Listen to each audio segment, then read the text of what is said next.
Good morning YouTube, my name is Justin. I run this channel called Biking Bird, and today I'm going to show you how to install the Ciro3d Shock and Awe 2.0 LED light kit on this 2018 Road Glide Ultra. Let's get into it. First, I want to point out that even though I'm using a bike lift, it's definitely not required for this install. Just make sure that your bike is stable and the engine is cool. Remove the screw just behind your seat. This comes stock with a flathead screw, but most people replace these with thumb screws. After the seat is off, you'll need to determine your 12 volt power source. In this video, we will be hooking it up straight to the battery. Gain access to the battery terminals by removing the plastic bracket holding your ECU. This is done by removing these two 1/2-inch bolts, pulling off any plugs that may be attached to the bracket, and then lifting up on the tab towards the front of the bracket. This was difficult to film, but just look at the front of the bracket and you'll see the shiny metal tab you must clear to pull up and over. Then you'll need to remove the two Phillips head terminal screws here and here. It's a general rule of thumb to remove the negative or black terminal first. Once both screws are out, take your Ciro control wiring harness and locate the black and red eyelets. Match the red eyelet to the red terminal, ensuring whatever accessories that were hooked up to the battery before are still hooked up. Then do the same with the negative terminal. You may notice a third red wire coming from the control box. This is for the brake override function, and we will cover this later in the video. Before going any further, I like to test out every single LED that's included in the kit to ensure that they all work. If you're installing multiple kits at the same time, be sure to test those out as well. This will help troubleshoot any issues that could possibly arise during the remainder of the install. Side note, the Shock and Awe 2.0 system has 3 separate channels. This is to allow you to control each channel individually. The shortest plug is channel 1, middle length is channel 2, and longest is channel 3. We will not be utilizing these separate channels for the purpose of this video, but it is something to note in case you're wanting to take advantage of this feature. After you've tested each light, it's time to determine your layout for install. Ciro includes a great diagram showing how each kit is designed to go on, but remember, this is just a recommendation. You have complete freedom here. You'll see in this video that I chose quite a different layout. When making your own layout, what I like to do is take all of the extensions and hook them up end to end to a single light.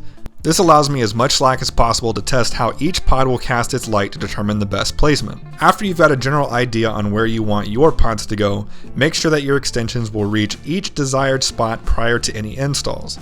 This step will vary depending on your layout. If you're following the Ciro recommended layout, just use the extensions listed on the diagram and you should be just fine. Once you've confirmed that your layout is doable, take a cleaner to each spot you're wanting to place a pod. I like to use denatured alcohol because it's great at removing dirt and grease, but also is safe on most surfaces and dries very quickly.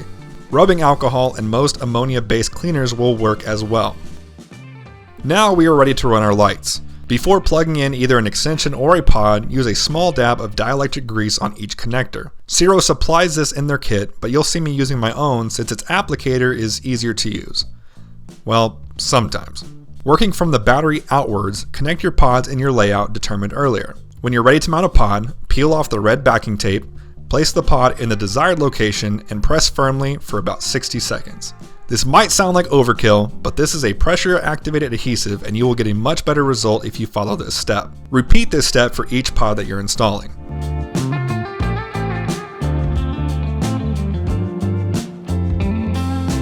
Once you're satisfied with the location of each pod, it's time to clean up the wires. Ciro includes a great variety of devices to allow you to have as clean of an install as possible. From someone who's installed a handful of these kits, trust me when I say take your time with this step. You'll be much happier in the end. Also, pay close attention to any hot spots as well as pinch points around any moving parts.